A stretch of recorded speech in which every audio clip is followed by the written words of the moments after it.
बिस्मिल्लाहिर्रहमानिर्रहीम, अस्सलाम वालेकुम। स्पेशल ट्रांसमिशन में मैं सुमैया रिजवान आपको खुश आमदीद कहती हूँ। सरतरीन मौसम है मुल्क का, सियासी पारा लेकिन हाई है। इस गर्म तरीन माहौल में जो सियासी रहनुमा हैं, अब सूरत हाल ये है पार्लियामेंट की कि वहाँ पर सियासी बहरान शिद्दत इख्तियार करता जा रहा है। नाज़रीन, एक तरफ इमरान खान ने अपना वादा पूरा किया, दूसरी तरफ हुकूमत ने भी वार किया और स्पीकर कौमी असम्बली राजा परवेज अशरफ ने पाकिस्तान तहरीक इंसाफ के मजीद 35 अरकान के इस्तीफे मंजूर किए। इससे कबल आपको याद होगा 17 दिसंबर को भी PTI के 34 अरकान पार्लियामेंट के इस्तीफे मंजूर किए गए थे। अब ये सियासी कशमकश बढ़ती जा रही है। हुकूमत और अपोजिशन के दरमियान जो जारी खींचातानी है, आखिर ये थमेगी कब और हुकूमत की तरफ से इस्तीफे मंजूर करना दुरुस्त इक़दाम है या फिर नहीं, इसी पर आज के ट्रांसमिशन में हम गुफ्तगू करेंगे। लेकिन सबसे पहले हमारे नुमाइंदे खुसूसी अब्बास जो कि पार्लियामेंट से हमारे साथ मौजूद हैं, वहाँ पर तमाम अरकान असम्बली पाकिस्तान तहरीक इंसाफ के जो कि पैदल मार्च करते हुए पहुँचे, उन्होंने गुफ्तगू भी की थी।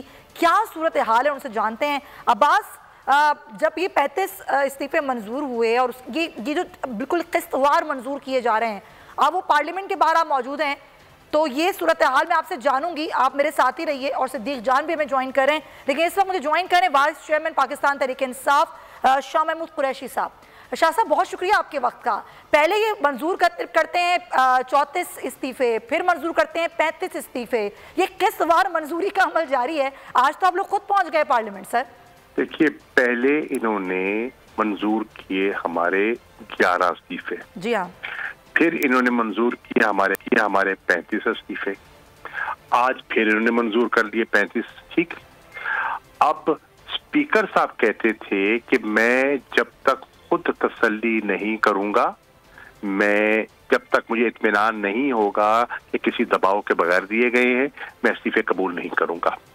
चुनाचे आज हम जितनों के इस्तीफे मंजूर हुए या जिनके नहीं हुए उनको हमने यकजा किया। KPK हाउस में हमारी मीटिंग थी, उस मीटिंग को मैंने चेयर किया। पार्टी का मौक़िफ़, इमरान खान का मौक़िफ़ उनकी खिदमत में पेश किया और करने के बाद हमने कहा, अभी हमारी मीटिंग जारी थी तो पता चला कि 35 मजीद इस्तीफे जो है वो मंजूर कर लिए गए हैं। इस सूरत हाल को सामने रखते हुए हमने कहा जो बकिया जो मेंबर्स रह गए हैं वो भी यहाँ आए हैं और कह रहे हैं कि हम स्पीकर के चेंबर के पास जाने को तैयार हैं, स्पीकर को मिलने को तैयार हैं और हमसे वो फर्दन मिलना चाहे मिलने। चुनाचे जो रह गए थे लोग उनको लेकर मैं असेंबली चेंबर गया, स्पीकर साहब के चेंबर में गया। पता चला कि स्पीकर साहब गायब, डिप्टी स्पीकर गायब, असेंबली गायब, एडिशनल सेक्रेटरी गायब, पूरे असेंबली का सेक्रेटेरिएट में हू का आलम था, सब गायब हो गए। हमने इंतजार किया और जो अमला था उनको कहा भी हम आए थे इसीलिए कि स्पीकर साहब फर्दन जिनसे तसल्ली करना चाहते हैं ये सब खड़े हैं, आप उनसे तसल्ली कर लें, अलग-अलग बुला लें, अपने चेंबर में बुला लें और उनसे पूछ लें। वो वहाँ गायब कर दिया गया। अब ये सिलेक्टिव जो मयार और दोहरा मयार जो अपनाया जा रहा है, स्पीकर ने आज अपने ऑफिस को कॉम्प्रोमाइज किया है। आज उन्होंने पार्टिजन बिहेवियर का मुजाहरा किया है जो उनकी शायान शान नहीं है, जो उनका मनसब उनको इजाजत नहीं देता। हम इलेक्शंस चाहते हैं, उन इलेक्शंस के लिए हमने अपनी 2 असेंबलियां कुर्बान की, अपनी 2 हुकूमतें कुर्बान की। हम समझते हैं कि फैसला अवाम को करने दें। ये जेरीमेंडरिंग करना चाह रहे हैं, ये पॉलिटिकल इंजीनियरिंग करना चाह रहे हैं और तारीख इस बात की गवाह है कि जब भी पॉलिटिकल इंजीनियरिंग की गई मुल्क को नुकसान हुआ। 1970 को सामने रखिए, 1977 को सामने रखिए, जब इंजीनियरिंग की गई, जब मनपसंद नतायज हासिल करने की कोशिश की गई तो फिर लोगों ने रिएक्ट किया। अब ये अपने मनपसंद निगरान सेटअप लाना चाहेंगे, ये असेंबलियों को तूल देना चाहेंगे ताकि जो करप्शन के केसेस रह गए हैं वो खत्म हो। हेलो, और उसके बाद ये मुख्तलिफ बहाने तलाश करेंगे ताखीर के। कभी कहेंगे कि सेंसस आड़े आ रहा है, कभी कहेंगे कि फाइनेंशियल इमरजेंसी है। आवाम का सर आप यही कह रहे हैं कि इनको बहाने चाहिए, बहाने बना के ऐसा कर रहे हैं। Sir thank you so much, क्योंकि एक बहुत ही अफसोसनाक खबर आई है सिब्बी से, वो नाज़रीन को दें। रेलवे ट्रैक पर धमाका हुआ है, धमाके की खबर आई है। जाफर एक्सप्रेस धमाके की जद में आ गई है। इंजन समेत 2 बोगियां ट्रैक से उतर गई हैं। मुतादिद अफराद के जख्मी होने की इतलात भी मौसूल हो रही है। नाजरीन सिब्बी से खबर आ रही है, रेलवे ट्रैक पर धमाका हुआ है। जाफर एक्सप्रेस धमाके की जद में आ गई है। इंजन समेत 2 बोगियां ट्रैक से उतर गई हैं। मुतादिद अफराद के जख्मी होने की इतलात मौसूल हो रही हैं। तो ये सारी सूरत हाल है, आपको अपडेट्स देते रहेंगे। ये जो भी यहाँ पर खबर तरीके से भी खबर आती है, आपको दोबारा सिब्बी ब्लास्ट के हवाले से खबर देंगे। वापस आते हैं अपनी ट्रांसमिशन पर और हम बात करें कौमी असम्बली में ये जो किस्तवार इस्तीफे मंजूर हो रहे हैं, इस पर हमारे नुमाइंदे अब्बास शब्बीर हमारे साथ हैं। अब्बास, अभी शाह साहब जो गुफ्तगू कर रहे थे कि तूल देना चाहते हैं एक्चुअली ये सिद्दीक जान भी आपके साथ हैं, ये क्या माहौल क्या है? आज अचानक इस्तीफे मंजूर किए जा रहे हैं। देखिए, मैं केपी के हाउस में मौजूद था और ये ख़बर मैंने ही, शाह महमूद उस वक़्त इमरान खान साथ कर रहे थे, उनके साथ फवाद चौधरी साहब खड़े थे, शीरी मज़ारी खड़ी थी। तो जब वो इमरान खान से फ़ोन पे बात कर रहे थे तो मैंने उनको बताया कि और 35 इस्तीफ़े मंजूर हो गए और उन्होंने उसी वक्त इमरान खान को भी ये ख़बर दी। और उसके बाद वो दोबारा जो केपी के हाउस में पार्टी की सीनियर क़यादत और पार्लिमानी पार्टी का इजलास चल रहा था, उसमें जाकर उन्होंने अनाउंसमेंट की। तो बड़ा अच्छा माहौल था, लोग बड़े खुश हुए वहाँ पे। मैंने पहली बार देखा कि अरकान पार्लियामेंट के इस्तीफ़े जब इस तरह की मंजूरी हुई और इतनी खुशी का इजहार, ये मेरी समझ से बालातर था। लेकिन आज की जो मीटिंग थी उसमें भी खिताब यही था कि ये हुकूमत भागने की कोशिश कर रही है, पॉलिटिकल इंजीनियरिंग करने की कोशिश कर रही है और ये तूल देना चाह रही है। अगर निगरान सेटअप भी आएगा, फाइनेंशियल इमरजेंसी की बात करेगी और किसी ना किसी तरीके से सेटअप को तूल देने की कोशिश की जा रही है। अरकान पार्लियामेंट जो थे तहरीके इंसाफ के केपी के हाउस से पैदल रवाना हुए। तमाम अरकान पार्लियामेंट केपी के हाउस से पार्लियामेंट पहुँचे। कुछ अरकान अंदर चले गए और कुछ के लिए गेट बंद कर दिया गया। सिद्दीक जान भी आई विटनेस है, काफ़ी देर के यहाँ पर मौजूद है, बड़ी गहरी नज़र है। सिद्दीक भाई, पॉलिटिकल इंजीनियरिंग शाह साहब कह रहे हैं कि हो रही है, आपने भी देखा कैसा माहौल है यहाँ पर। सुबह भी जिस तरीके से केपी के हाउस में था कि पहले ये फैसला था कि सारे इस्तीफे देने जाएंगे और उसी दौरान ही खबर आ गई जी 35 इस्तीफे मंजूर। तो इस हवाले से थोड़ी सी गुफ्तगू देखें, स्पीकर ने अपनी ही बात को गलत साबित कर दिया है। जो स्पीकर बार बार कह रहे थे कि जनाब आएँ और इनफरादी तौर पर आएँ, आके तस्दीक करें, जब तक तस्दीक नहीं करेंगे और ये दबाव में दिए गए इस्तीफे हैं और मुझे कॉल्स कर रहे हैं, अक्सरियत इस्तीफे देने नहीं चाहती, ये इमरान खान के कहने पर यह हुआ था। तो इसका मतलब यह है कि स्पीकर गलत साबित हुए हैं, उन्होंने झूठ बोला था। आज उन्होंने खुद जब 35 और इस्तीफे मंजूर किए, 35 पहले और 35 आज, 70 इस्तीफे तो उन्होंने मंजूर कर लिए हैं। इट्स मीन के फिर तहरीक इंसाफ का मौक़िफ़ दुरुस्त था कि जो हमारे असम्बली हैं उन्होंने अपनी रज़ा से, अपनी रजामंदी से और कोई दबाव में इस्तीफे नहीं दिए, तो आज उन्होंने वो इस्तीफे मंजूर कर लिए। देखें, मसला ये है कि वफाकी हुकूमत को इस चीज़ की समझ नहीं आ रही कि ये इमरान खान के पर्पज़ को सर्व कर रहे हैं इस्तीफे मंजूर करके। अगर इमरान खान ने अपने अरकान के इस्तीफे मंजूर ना कराने होते तो मुझे बताएं क्या वो सुप्रीम कोर्ट में गए हुए होते कि हमारे तमाम के इस्तीफे मंजूर करें, जब 11 के इस्तीफे मंजूर किए थे। दूसरा इसमें बहुत अहम पहलू ये है कि जिस तरह से उन्होंने अब इस्तीफे मंजूर किए तो अब 70 सीटों के ऊपर इंतखाब होने हैं। PTM तो पहले भाग गई है, उन्होंने कहा हम इलेक्शन ही नहीं लड़ेंगे। अब मुझे बताएं कि 33 पहले डायरेक्ट हैं, अभी लिस्ट में मैं नहीं देख सका कि डायरेक्ट इलेक्शन वाले कितने हैं और मखसूस शिस्तों वाले कितने हैं। तो इसका मतलब है कि कोई 60 से ऊपर सीटें ऐसी होंगी जिस पे वाहिद उम्मीदवार होंगे इमरान खान, ये मैदान से भागे हुए होंगे। तो ये क्या कर रहे हैं? ये तो मतलब पहले ही जो कल परसों इलेक्शन कमीशन ने नोटिफिकेशन किया है इमरान खान का 7 नशिस्तों पर, यह पाकिस्तान की पॉलिटिकल हिस्ट्री का रिकॉर्ड है कि कोई एक पॉलिटिकल लीडर बैक वक्त 7 नशिस्तों पर MNA है, बैक वक्त 7 नशिस्तों पर जीता है। एक पे वो DC हुए मियाँ वाली से, 7 पे आप, यानी टोटल 8 नशिस्तों के ऊपर वो MNA है, चलें एक के ऊपर वो DC हैं, वो केस सब जुडिस है। दूसरा ये है कि देखें, इमरान खान का पर्पज़ ऐसे ये सर्व कर रहे हैं कि जितना पॉलिटिकल जो क्राइसिस है वो तवील होगा, वो गहरा होगा, उतना ही इस हुकूमत के लिए हुकूमत करना मुश्किल होता चला जाएगा। माशी सूरत हाल आपके सामने है, LCs खुल नहीं रही, मेडिसिन शॉर्टेज है, गंदम का बहरान है, आटे का बहरान है। देख रहे हैं आप, जो सनतकार हैं, जो ताजिर हैं, वो इस वक्त रो रहे हैं, वो अपनी चाबियाँ जो हैं वो बंद करके डब्बे में गवर्नर स्टेट बैंक को दे रहे हैं। और इस वक्त बहुत बदतरीन माशी सूरत हाल है और ऐसी बदतरीन सूरत हाल में हुकूमत अपने लिए मजीद गड्ढे खोद रही है, क्राइसिस को मजीद गहरा कर रही है। इमरान खान ने तो देखें अपने कार्ड वो एक बाद एक खेलते जा रहे हैं, इनके पास कार्ड कम रह गए।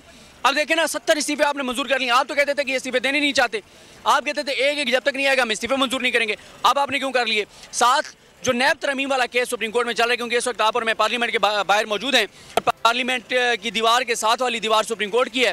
सुप्रीम कोर्ट में जो नैब तरमीम का केस चल रहा है उससे सुप्रीम कोर्ट बार बार जस्टिस मंसूर अली शाह साहब कह रहे थे पीटीआई को कि आप पार्लियामेंट में क्यों नहीं जाते, हम आपका केस क्यों सुने, आप पार्लियामेंट में, आप अभी अरकान असम्बली हैं, इस्तीफे आपके मंजूर नहीं, आप जाएं पार्लियामेंट में, वहाँ भी हुकूमत का केस कमज़ोर होगा कि आप तो तहरीक इंसाफ की वहाँ पे अक्सरियत ही बिल्कुल भी नहीं रही, यानी वो टफ टाइम देना चाहें भी तो नहीं दे सकते। पहले भी अक्सरियत नहीं थी, हुकूमत की तादाद ज़्यादा थी तो वो शहबाज प्राइम मिनिस्टर हैं, और यही आर्गूमेंट था ख्वाजा हारिस का और तहरीक इंसाफ का कि देखें कानून साजी में जिसकी तादाद ज़्यादा होती है वो कानून बना लेते हैं, उनकी तादाद ज़्यादा थी, उन्होंने नैब में तरमीम करके एनआरओ ले लिया है, वहाँ भी उन्होंने अपना केस कमज़ोर किया है। और अब देखें इलेक्शन कमीशन तो हालत इलेक्शन में ही रहेगा कि 70 ये नशिस्तें, अब देखें ना इन्होंने ये क्राइसिस इसलिए ज़्यादा अपने लिए शदीद कर लिया है कि अब अगर ये 2 सूबों में चाहते थे कि जो निगरान सेटअप है उसको तवील करें, तो इसमें यह भी एक चीज़ देखनी होगी कि अब 70 नशिस्तों पे क्या करेंगे। राजा रियाज को और नूर आलम को बचाने की कोशिश के अंदर अपना सब कुछ तबाह कर रहे हैं। अभी और भी अगर इस्तीफे मंजूर हो जाएं तो अभी 70 के बाद भी ये नहीं बच सकते, तो अब क्या स्ट्रेटजी होगी? स्पीकर क्या समझते हैं कि बाकियों के इस्तीफे मंजूर करेंगे जो 120 की डिमांड है? देखिए उन्होंने तादाद तहरीक इंसाफ की इतनी कम करनी है कि जो मुनहरिफ अरकान है उनकी तादाद ज़्यादा हो और पार्लिमानी पार्टी वही रहे, क्योंकि अगर सदर शहबाज शरीफ को एतमाद का वोट लेने का कहते हैं तो आपके सामने सूरत हाल है। एमक्यूएम क्या कह रही है? एमक्यूएम कह रही है कि भाई हमारे पास आना तो फिर ज़रा सोच समझ के आना, हमें चूना लगा दिए तुमने एतमाद का वोट लेने से पहले। फिर शायद खकर अब्बासी साहब नाराज़ हैं पार्टी से, ये वो जो मर्जी मीडिया पे कहें कि वो नाराज़ नहीं, वो पार्टी से नाराज़ हैं। मिफ्ता इस्माइल और इसाक डार की सूरत हाल आपके सामने है। प्राइम मिनिस्टर का बेटा सलमान शहबाज अपने ही मिफ्ता इस्माइल के बारे में कह रहे हैं वो जोकर था, वो मज़ाहिया किरदार था। तो मुझे बताएं कि शहबाज शरीफ साहब जो वालिद मोहतरम सलमान शहबाज के, उन्होंने एक जोकर को पाकिस्तान की मुश्त दी हुई थी। राना सनाउल्लाह कहते हैं कि जी जो इमरान खान अगर खड़े होंगे तो वो इलेक्शन में हिस्सा नहीं लेंगे, डर कर भाग रहे हैं। अब ये देखें इन्हें पता है कि ये 13 जमातें मिलकर भी इमरान खान को नहीं गिरा सकी, और अब तो जो इन्होंने तबाही और बर्बादी पिछले 1 माह में की है, और क्योंकि इन्हें पता है कि अगर ये इलेक्शन लड़ने जाते हैं तो आगे डॉलर जा रहा है 260-70 पे जा रहे हैं, गैस की कीमतें ये बढ़ाने जा रहे हैं, बिजली और महंगी करने जा रहे हैं, मजीद आवाम के लिए तबाही और बर्बादी ला रहे हैं। देखें ये हालात उस तरफ लेके जा रहे हैं। ये मैं नहीं कह रहा, नून लीग अपने लोगों ने कहा है कि अगर इसाक डार ने मजीद टैक्सेस लगाए, मिनी बजट लाए, तो लोगों के हाथ हमारे गिरबानों तक होंगे, हम नहीं लड़ सकेंगे इलेक्शन, हम नहीं निकल सकेंगे आम में। तो ये इनको नजर आ रही है ये चीज़, तो आप ये भागने की कोशिश करेंगे। 2 असम्बलियों, देखें अब क्राइसिस मजीद शदीद हो गया ना, पहले 2 असम्बलियों की बात थी, अब कौमी असम्बली के भी 70 इस्तीफे हैं। अब यहाँ पे 60 रोज में इलेक्शन कराने इलेक्शन कमीशन ने, वहाँ पे 90 रोज में इलेक्शन कराने इलेक्शन कमीशन ने, तो आप किस किस इलेक्शन को रोकेंगे? इस्लामाबाद का बल्दियाती इलेक्शन आपने रोका हुआ है, वहाँ पे अदालत भी माशाल्लाह लंबी लंबी तारीखें दे रही है, अच्छी बात है। यहाँ पे भी ये सारे इनका जो हालात है, सूरत हाल है, देखें इनको ये नजर आ रहा है ये आखिरी अपनी कोशिश कर रहे हैं। और ये मैं आपको बता दूं कि लंदन से किसी वक्त बड़ा ऐलान हो सकता है। अगर 90 दिन से आगे निगरान सेटअप ने नहीं जाना पंजाब में, तो ये आम इंतखाबात में जाएंगे, इनके पास और चारा नहीं है। ये नहीं हो सकता कि पंजाब में ये इलेक्शन कैंपेन कर रहे हो और इधर इसाक डार और वफाकी हुकूमत IMF की कहने के ऊपर मजीद टैक्स लगा रहे हो। और ये मैं आपको बता दूं, ये जो एक्साइज नहीं खोल रहे ना, ये बहुत से क्राइसिस अभी आने हैं। अभी तो ये पेट्रोल का क्राइसिस आना है, अभी तो डीजल का क्राइसिस आना है, आटे का क्राइसिस आपने पहले देखा है, लंबी लंबी लाइनें हैं, लोगों की जानें जा रही हैं। तो देखें अभी तक तो लोग जो है वो खुदकुशियाँ कर रहे हैं, जाने दे रहे हैं आटों की लाइनों में लग के। ये डरे उस वक्त से जब यहाँ पार्लियामेंट के सामने लोग आके बैठ जाएं, तो खुदकुशियों से तो बेहतर है ना कि पार्लियामेंट के सामने आके बैठ जाएं लोग। तो इनके लिए क्राइसिस इन्होंने खुद किया है। अब देखें अगर ये कहेंगे कि जी हमने इलेक्शन नहीं कराने, तो क्या अदालतें नहीं पूछेंगी कि भाई आपने अगर इलेक्शन नहीं कराने थे और नहीं हो सकते, आपने एक हल्के को खाली छोड़ दिया इस्तीफे मंजूर करके। और स्पीकर की कंट्राडिक्शंस, सुप्रीम कोर्ट को ये वो केस लगाना चाहिए, चीफ जस्टिस पाकिस्तान के पास वो पेंडिंग है, उमर बंदियाल साहब पास। अब बताएं स्पीकर ने अगर 70 कर लिए, बाकी भी करे 123, यानी 68% मुल्क में इलेक्शन होंगे, बाकी में नहीं होंगे। देखें इलेक्शन आम इंतखाबात होने हैं, अगर तो 90 दिन से आगे निगरान सेटअप जा सकता है किसी भी तरह से। आपको पता है इस मुल्क में कोई ये बैद नहीं है कि हो जाए, यहाँ पे 9-9, 10-10 साल के लिए भी इलेक्शन मुलतवी होते रहे हैं, यानी वो ठीक है वो डिक्टेटरशिप का बराह रास्त दौर था। लेकिन ये बात मैं आपको बता दूं कि अगर 90 दिन से आगे निगरान सेटअप नहीं जा सकता पंजाब का, तो फिर ये कन्फर्म है कि आम इंतखाबात में जाएंगे, हर सूरत में जाएंगे। और ये नहीं हो सकता क्योंकि आप देखें ना इस वक्त हालात इतने इनके हाथ से निकल गए हैं कि वज़ीर-ए-आज़म शहबाज शरीफ और उनके भाई नवाज शरीफ पाकिस्तान नहीं आ सकते, नहीं आना चाहते, जेल जाना पड़ेगा।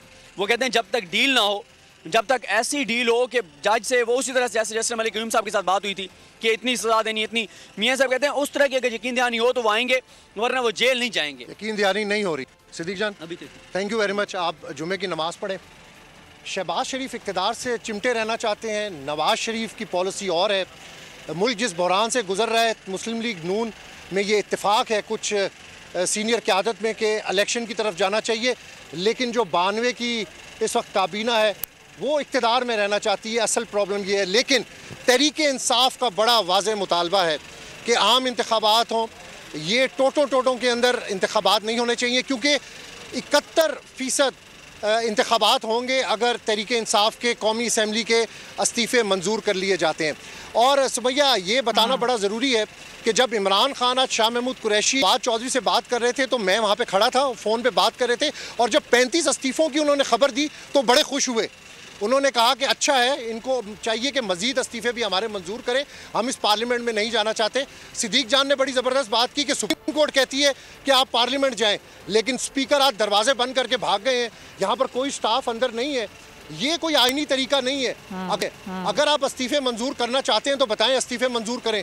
अगर नहीं करना चाहते, आप पहले कहते थे कि इनफरादी तौर पर इस्तीफ़े मंजूर करने के लिए आए, फिर कहते थे कि मीडिया पे जिन लोगों ने अनाउंस किया है हम उनके इस्तीफ़े मंजूर करेंगे, और आज जब मुश्तरका तौर पर पूरी तहरीक इंसाफ यहाँ पर पहुँची है तो आप पार्लियामेंट का दरवाज़ा बंद करके भाग गए। ये बिल्कुल गैर आईनी तरीका है। तहरीक इंसाफ का बड़ा वाज़ेह मौक़िफ़ है। बड़े सरप्राइज़ देने इमरान खान ने, पंजाब असम्बली, KP के असम्बली, ये इस्तीफ़े, सिंध असम्बली से भी इस्तीफ़े आएंगे और इस मुल्क को इंतखाबात की तरफ बढ़ना पड़ेगा। यही तहरीक इंसाफ की आज की पूरी मीटिंग का कंक्लूजन है कि सब बहुत खुश थे जब ये इस्तीफ़े मंजूर करने की मैंने वहाँ पे उनको खबर दी कि इस्तीफ़े मंजूर हो गए 35 और, तो सब बहुत खुश थे और यही चाहते थे कि सिर्फ 35 क्यों, हमारे बाकी इस्तीफ़े भी मंजूर किए जाए।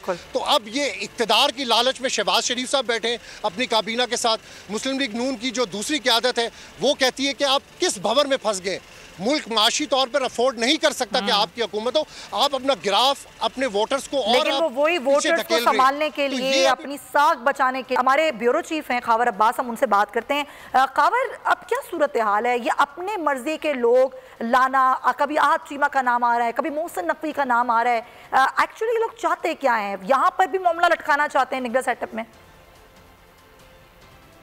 देखिए सुमैया, इस वक्त जो सूरत हाल है उनके पास कोई रास्ता नहीं है, मासवा इसके को ज़्यादा से ज़्यादा वक्त हासिल करने की कोशिश करें, क्योंकि इस वक्त जिस तरह से इमरान खान अपने वोटर्स को इंटैक्ट किए हुए हैं और लोग जो है इस वक्त जज्बाती दिखाई देते हैं, आवाम इस वक्त परेशान है, परेशानी मुआशी हालात देखें, सियासी अदम इस्तेहकाम है, बेरोज़गारी है, महंगाई इतनी बढ़ चुकी है कि लोगों की जो पहुँच से बाहर हो चुकी है। अभी एक नई चीज़ जो है मिनी बजट लाने की जो तैयारियाँ की जा रही हैं, उसके बाद तो इस तरह के हालात हो जाएंगे कि हुकूमत के पास जो है वो संभालने के लिए बहुत कम वक्त होगा।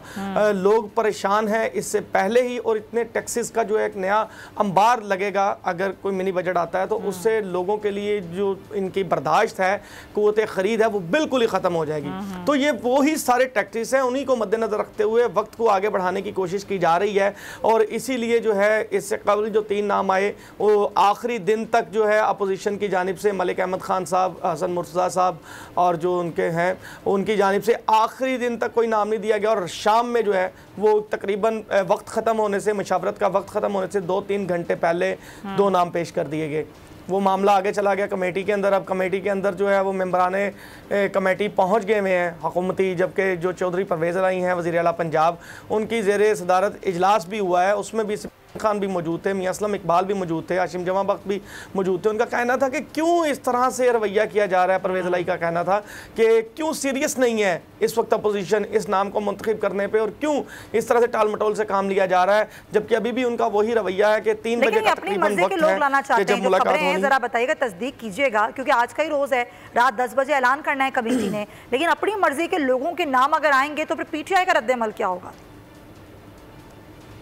सुमैया, इससे PTI के रहनुमाओं से हमारी गुफ्तगू हुई है। उनका ये कहना है कि वोट जो है ना वो अवाम ने देना है, निगरान वज़ीर आला क्या कर लेंगे।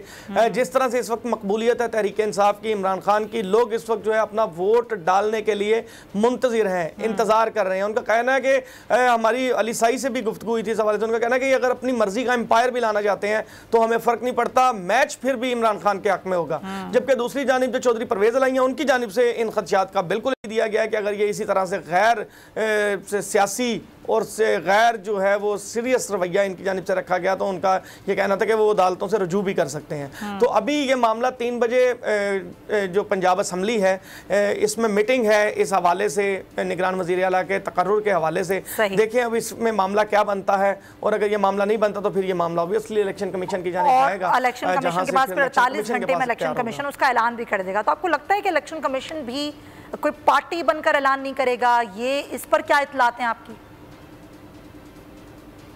देखिए सुमैया, इतलात तो चले जो भी हैं, मगर अभी तो जो अमल नज़र आ रहा है वो सामने दिखाई दे रहा है कि जिस तरह से सेलेक्टेड जगहों पे इस्तीफ़े मंजूर किए जा रहे हैं तहरीक इंसाफ के मेंबरान असम्बली के, इधर से वो जो है वो इस्तीफ़ा मंजूर होता है, उधर से फौरी तौर पर डिनोटिफिकेशन के आर्डर भी आ जाते हैं। एक जानिब ये कहा जाता है कि मुल्क में इस वक्त मुआशी हालात इस काबिल नहीं है कि मुल्क जो है वो इस वक्त किसी भी सियासी अदम इस्तेहकाम का मुतहम्मिल हो सके। दूसरी जानिब खुद ही इस्तीफ़े मंजूर किए जा रहे हैं। पहले वो असम्बली में आए, बैठ कर मिल के बैठ के हल करना चाहिए। जब तहरीक इंसाफ ने रुजू करने की कोशिश की और असम्बली में जाने का फैसला किया तो उस वक्त ये इस्तीफों की मंजूरी का सिलसिला शुरू हो गया। तो ये सारी चीज़ों से तो यही लगता है कि बस इस वक्त मुल्क की परवाह नहीं है। सियासी जमातें इस वक्त अपना इक़्तिदार बचाने के चक्करों में लगी हुई हैं और ये बड़ी ख़तरनाक सूरत हाल है। इस पर सबको मिलकर सोचना होगा, क्योंकि इस वक्त जो हालात बन चुके हैं, महंगाई, बेरोज़गारी और जिस तरह से बाकी चीज़ें चल रही हैं, फ्रेश इलेक्शन हो तो नो मुंतखब हुकूमत फ़ैसले कर सकती है एतमाद में लेकर आवाम को, एतमाद में लेकर तमाम अपने मुल्क के बाकी स्टेक होल्डर्स को, ताकि इस मुल्क की मईशियत के बहरान से इस मुल्क को निकाला जा सके और बेहतर फैसले किए जा सके। मईशियत का बहरान तो सबके सामने है। जिस तरीके से जो आपके पास ज़खायर हैं गैर मुल्की वो कम हो रहे हैं, इन्वेस्टर्स भाग रहे हैं, और जिस तरीके से जो सनतकारों का रवैया है वो भी सारी सूरत हाल सबके सामने है। अच्छा, मैं आपसे बात करती हूँ। अभी हमें इमरान इस्माइल साहब ज्वाइन कर चुके हैं, पाकिस्तान तहरीक इंसाफ के रहनुमा। हम इमरान साहब, एक तरफ तो अचानक से इस्तीफ़ों की बहार शुरू हो गई। जैसे ही इमरान खान साहब ने ऐलान किया कि वो कौमी असम्बली में वापस आ रहे हैं, पहले 35 इस्तीफ़े, फिर दोबारा आज इस्तीफ़े मंजूर किए गए। ये बौखलाहट है, खौफ है, क्या है ये? जी, जाहिर है खौफ की अलामत है, और इमरान खान तो वैसे ही अपने जो सियासी ओपोनेंट हैं उनके लिए एक बहुत बड़ी खौफ की अलामत है। और जैसे ही हमने ये असम्बली वापस आने का कहा तो उन्होंने कबूल करना शुरू कर दिया। मेरा सवाल इनसे ये है कि ये सारे इस्तीफे क्यों नहीं कबूल कर लेते ताकि इसकी जांच छूट जाए। ये किसवार जो कहानी चल रही है, ये किस स्टैंडर्ड के ऊपर इन्होंने सिलेक्शन की है? पहले 11 के स्टैंडर्ड पर सिलेक्ट किए, फिर 35 के स्टैंडर्ड पर किए, फिर ये 35 कौन से 35 हैं? कोई हमें वजह बताएं कि ये 35 का किया, बाकी वजह नहीं किया। तो हम तो चाहते हैं कि सारों का कर लेंगे। और ना सिर्फ ये, बल्कि इमरान इस्माइल साहब, अब देखिए इलेक्शन में अगर 68% जो है वो इलेक्शंस होंगे मुल्क में, तो बाकी और कितना खर्चा होगा, कौमी खजाने से कितना पैसा निकलेगा, जबकि आपका मुल्क डिफॉल्ट की तरफ जा रहा है, मुल्क के हालात ठीक नहीं है। तो ये सब कुछ नजर नहीं आ रहा हुकूमत को? नहीं, पहले ये 68% की बात नहीं, ये इलेक्शन तो अब होने हैं, जनरल इलेक्शन। मुल्क अभी जनरल इलेक्शन की तरफ बढ़ रहा है। जितने ये अपनी चालाकियां ये करते चले जा रहे हैं, मजीद ये मुल्क को उस तरफ ले जा रहे हैं। और यही हम चाहते थे कि मुल्क जो है वो जनरल इलेक्शन की तरफ चला जाए, ताकि आने वाली जो हुकूमत है वो एक स्टेबल हुकूमत हो, उसके पास 5 साल का मैंडेट हो और वो बात कर सके। इससे तो ना कोई वर्ल्ड बैंक बात कर रहा है, ना इनसे IMF बात कर रहा है, और इस वक्त इनके पास बिल्कुल ये टाइट डाउन है। इस वक्त हमारी इतला के मुताबिक खुद PMLN के अंदर एक बहुत बड़ी फ्रैक्शन और फूट पड़ी हुई है, और बहुत जल्द इसका सारी चीज सामने आएगी। और ना सिर्फ ये, बल्कि इमरान इस्माइल साहब, जैसी 35 पहले वाले इस्तीफे मंजूर किए गए, मौलाना फजलुर रहमान ने कहा कि हम तो हिस्सा ही नहीं होंगे इलेक्शंस का। एक तरफ PDM कहती है हम इलेक्शन का हिस्सा नहीं होंगे, दूसरी तरफ इस्तीफों पे इस्तीफे मंजूर किए जा रहे हैं। इलेक्शन का हिस्सा होकर करेंगे भी क्या? ये इलेक्शन का हिस्सा हो, इनको हर जगह पे हर महाज पे डिफीट मिलती है खान साहब से। ये इलेक्शन से भाग भी रहे, और ये इनकी समझ इस वक्त नहीं आ रहा कि ये तरीके इंसाफ का करें क्या। मैं समझता हूँ कि इस वक्त हमें मुल्क की सालमियत के लिए सोचना है, और जो लोग इनको सहारा दिए हैं उनको भी मुल्क की सालमियत के लिए सोचना है, बगैर ये सोचे समझे कि उनको इमरान खान पसंद है या नहीं है। इमरान खान का पसंद नापसंद का जो इख्तियार है वो पाकिस्तान की आवाम के पास होना चाहिए, ना किसी फर्द वाहिद के पास। बिल्कुल बिल्कुल सही बात है, फेवरेटिज्म की बात है ही नहीं। बहुत शुक्रिया इमरान इस्माइल साहब, thank you so much for your time. अच्छा, ये इस सारी सिचुएशन में जो हालात बनते हुए नज़र आ रहे हैं, ये जो खबरें आ रही हैं वो क्या हैं? मरियम साहिबा की वापसी मशरूत हो गई है निगरां सेटअप के बाद, कि निगरां सेटअप आएगा तो वापस आ जाएंगी, और फिर ये जो धड़ेबंदियाँ जिसका भी जिक्र किया इमरान इस्माइल साहब ने भी कि टूट फूट का शिकार हो गई मुस्लिम लीग नून, उस हवाले से क्या खबरें गर्दिश कर रही हैं? बिल्कुल सुमैया साहबा, ये जो पीडीएम थी इनका ख्याल शायद ये था कि जब आप महंगाई थी और कुछ चीज़ें बड़ी सख्त पॉलिसीज़ चल रही थी तहरीक इंसाफ के दौर में भी, तो उनको ये लग रहा था कि अगर ऐसे हालात में कि जब लोगों में जो है वो इस वक्त थोड़ी सी परेशानियों का मौजब बढ़ रहा है, तो अगर इमरान खान साहब को हटा के हम हुकूमत ले लेंगे तो हम अपने सारी चीज़ों को सीधा कर लेंगे। मगर वो उनकी सोच के बिल्कुल बरक्स चीज़ें निकली। लोग उन मुश्किल फ़ैसलों के साथ भी इमरान खान के साथ खड़े हुए थे, क्योंकि उन्हें लग रहा था कि यही वो वक्त है जब मुल्क को बहरान से निकाला जा सकता है। ऐसे हालात में जब उन्होंने ये सारी हुकूमत संभाली तो उसके बाद वो चीज़ें उनकी उस तरह से वो उन चीज़ों को कंट्रोल नहीं कर सके जिस तरह से उन्होंने एक तसव्वुर किया था या ख्याल किया था। उसी की वजह है कि अभी तक जो है वो कायदे, ये जो इनके कायद हैं मुस्लिम लीग नवाज़ शरीफ, वो वापस नहीं आ रहे। मरियम नवाज़ साहिबा बाहर चली गई, अभी उनके आने का पहले 22 तारीख का कहा गया, फिर 27 का, फिर 29 का, यानी मुख्तलिफ तवारीख तब्दील हो रही हैं, क्योंकि अभी तक उन्हें हालात मौजू नज़र नहीं आ रहे, साजगार नज़र नहीं आ रहे। और ज़रा ये भी बता रहे हैं कि निगरान सेटअप से मशरूत कर दिया गया कि निगरान सेटअप में उन्हें कितना रिलीफ मिलता है, लोग किस तरह से उन्हें रिस्पॉन्ड करते हैं। तो ये बहुत ही मुश्किल होती जा रही है चीज़ें। जबकि मरियम नवाज़ साहिबा की जो तैनाती हुई है एज अ सीनियर नायब सदर मुस्लिम लीग नून के अंदर, उसके हवाले से भी मुस्लिम लीग नून के अंदर से काफ़ी आवाज़ें उठी हैं, काफ़ी ज़्यादा तहफ़्फ़ुज़ात हैं लोगों को। लोग जो है वो जो सीनियर्स थे वो उन्होंने अपने तहफ़्फ़ुज़ात का इजहार मियाँ नवाज शरीफ साहब तक भी किया है, पहुँचाया भी गया है। मगर हमारे जो ज़राए हैं वो यही बता रहे हैं कि जो सीनियर लोग हैं उनको बता दिया गया है, जो मरूसी सियासत है उसके सामने नज़रियाती सियासत घुटने टेक चुकी है। उन्हें बता दिया गया कि आप मरियम खुद इस बारे में खास इख्तिलाफात पाए जाते हैं। ये खबरें इस पर कितना भी तरदीद आए, लेकिन मामलात ऐसे ही चल रहे हैं जो कि खुल के सामने भी आ रहे हैं। खबर अब्बास, बहुत शुक्रिया आपके वक्त का। नाज़रीन, ट्रांसमिशन का वक्त ख़त्म होता है। इस हवाले से मज़ीद भी आपको अपडेट करते रहेंगे, जो भी इस हवाले से मज़ीद अपडेट्स आती हैं। अपना बहुत ख्याल रखिएगा। अल्लाह हाफ़िज़। अगर आपको वीडियो पसंद आई है तो लाइक पर क्लिक करें। 2022 मॉडल तोहफे भी देके गया पाकिस्तान की आवाम को। पाकिस्तान की आवाम को एक तोहफा ये दिया कि आवाम को पता चल गया कि पाकिस्तान का मीडिया क्या है। साल 2022 में सबसे ज्यादा देखे जाने वाला चैनल बोल न्यूज रहा नंबर 1। हमने बहुत सारे शोज और ट्रांसमिशंस की, पूरा साल मुसलसल जदोजहद में निकल गया कि ये वोट ऑफ कॉन्फिडेंस के पीछे कौन लोग थे। तोड़े रेटिंग के सभी रिकॉर्ड। सोशल मीडिया पर भी सबसे ज्यादा तेजी से 2.4 बिलियन व्यूज का संगे मील अबूर किया। एंकर्स को भी आवाम में सबसे ज्यादा मकबूलियत मिली और सोशल मीडिया पर भी बोल रहा सब पर भारी। सब्सक्राइब करें और बेल दबाएं ताकि कोई खबर रह न जाए।